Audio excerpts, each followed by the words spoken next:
Hello అండి, welcome to గృహిణి channel. నా పేరు లావణ్య. ఈరోజు నేను నాటుకోడి పులుసు ఎలా తయారు చేయాలో చూపిస్తానండి. ఒక 1.5 kg చికెను ఫ్రెష్గా మంచి క్లీన్ చేసేసి పెట్టేశాను.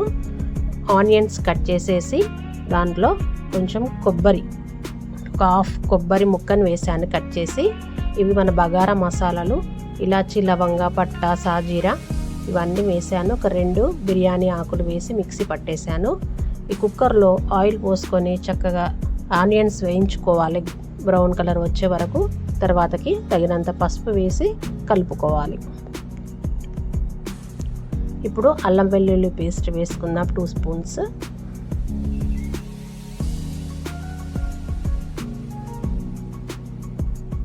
బాగా వేగనీయాలి. క్లీన్ చేసి పెట్టుకున్న చికెన్ పీసెస్ వేసేసుకుందాం.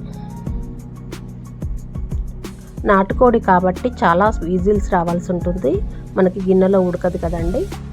దాదాపు ఒక 15-20 విజిల్స్ వస్తేనే ఇది ఉడుకుతుంది.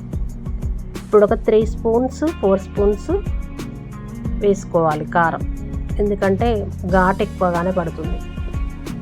మీరు మీ టేస్ట్కి తగినంత కారం వేసుకోండి. పేస్ట్ చేసి పెట్టుకున్నటువంటి మసాలా గ్రేవీ వేసేసాను.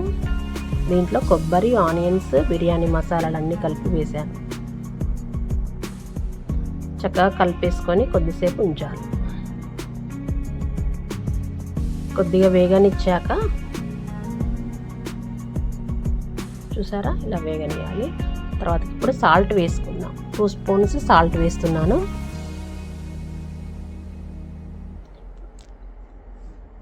ఇప్పుడు దానికి తగినన్ని వాటర్ పోసుకోవాలి. వాటర్ ఎక్కువగానే పోసుకోవాలండి, ఎందుకంటే ఆ ముక్క ఉడకడానికి చాలా టైం పడుతుంది. చూసారా, దాదాపు 15 విజిల్లు పట్టింది ఉడకడానికి. ఇప్పుడు కొత్తిమీర వేసాను. ఆల్రెడీ గరం మసాలాలు వేసి మనం మిక్సీ పట్టుకున్నాం కాబట్టి ఇప్పుడు అవసరం లేదు. చక్కగా ధనియాల పొడి వేస్తున్నాను. 2 స్పూన్స్ ధనియాల పొడి వేసుకోండి. ఎక్కువ వేసుకుంటే చిక్కదనం వస్తుంది. ఉడికిపోయింది. గుమగుమలాడి నాటుకోడి పులుసు రెడీ.